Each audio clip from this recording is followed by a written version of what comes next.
This is for my chicken broth: salt, pepper, and then some cayenne, and then probably about 3 tablespoons of what do I want to do that for? 3 tablespoons of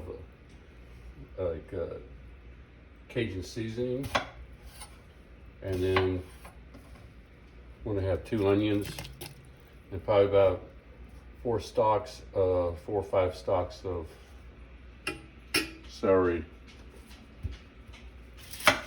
and then put my chicken in there. I'm going to use chicken quarters and 4 thighs to make my chicken broth, and then also this will be the chicken that's going to go in the gumbo. So we're going to make even. It's supposed to usually, like the small batch is 1 and 1, but I'm going to do 1 1/2 of oil and about 2 of flour. So there's 1 to make the roux. Actually, I'll make them both. Let me turn that down. I'm not gonna get flour out.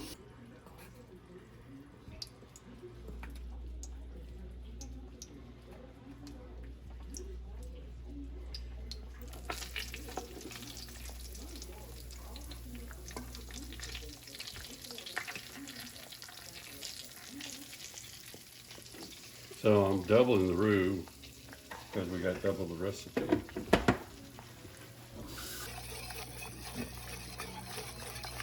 Then once all the clumps get out, then I'll use the roux paddle, roux spoon.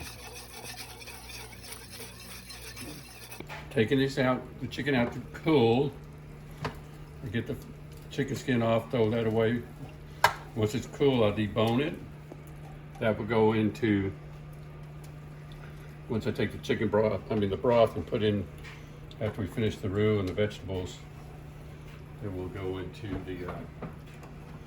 the gumbo. So this broth here I'm going to use in the gumbo here in a little bit. But these all need to cool. That way I can debone them. And it takes a while to do that. I will strain this here in a little bit.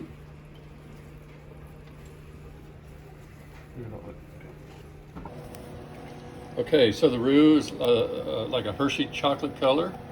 We've been stirring it about 40 minutes, and we're about to put in the trinity, which is the celery, the onions, and the bell pepper, and go ahead and drop it, Dave. And it will steam up pretty good.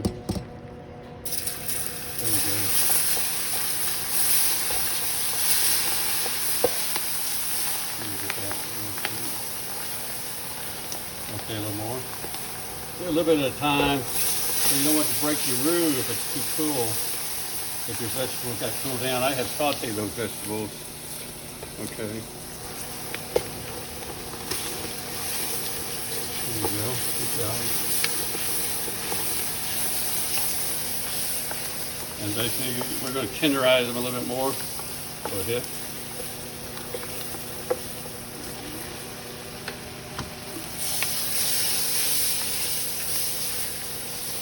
All right.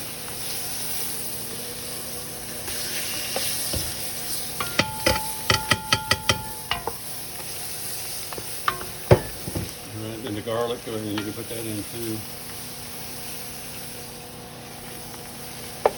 I usually put the garlic in later, like this, so you don't want to burn your garlic. And since I've already sauteed them, yeah, let's go ahead and put the saute the vegetables. They're already kind of soft. Sometimes I can put the vegetables after I cut them straight in, but I like to saute them now before I put them in because it helps them break down a little bit quicker since I'm going to eat it the same day.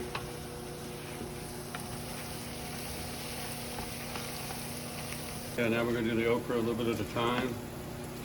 And you're going to see it's slimy, which is all right. The slime will cook out, but the slime will act as a thickening agent too. So once I get it all in, you're going to see it kind of, some people don't like okra because they say the slime, but you're going to cook the slime out. And I had warmed these up a little bit too. That way you add warm to warm or hot to hot. You don't want to add cold to it, hot, because it will break your roux down and separate your roux. Okay, let's do some more. Now, if you were to get it boiling real good, if your roux has separated, you can usually bring it back together once you start boiling it, but looks like ours is going to be doing really good. Let me have more.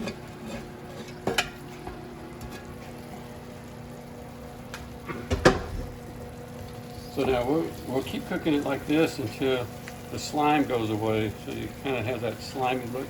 That slime will go away. Probably about 5 minutes or so. I got the slime almost out.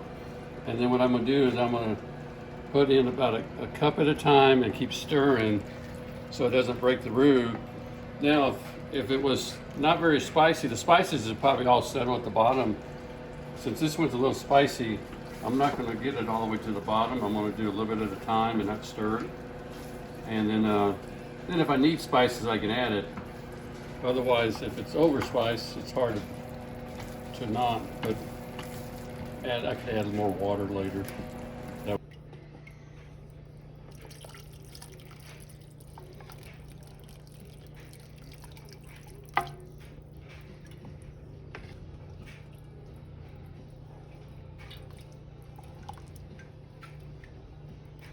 You know, it doesn't even look spicy. Sometimes it has a red color to it, the broth, because it has too many spices in it.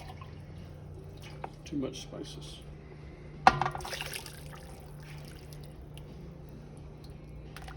Spice bag.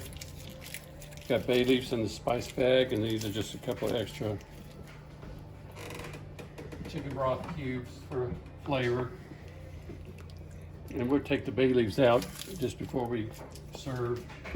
Owning the chicken, trying to break them up to little bitty pieces, and just adding them to the gumbo broth and everything.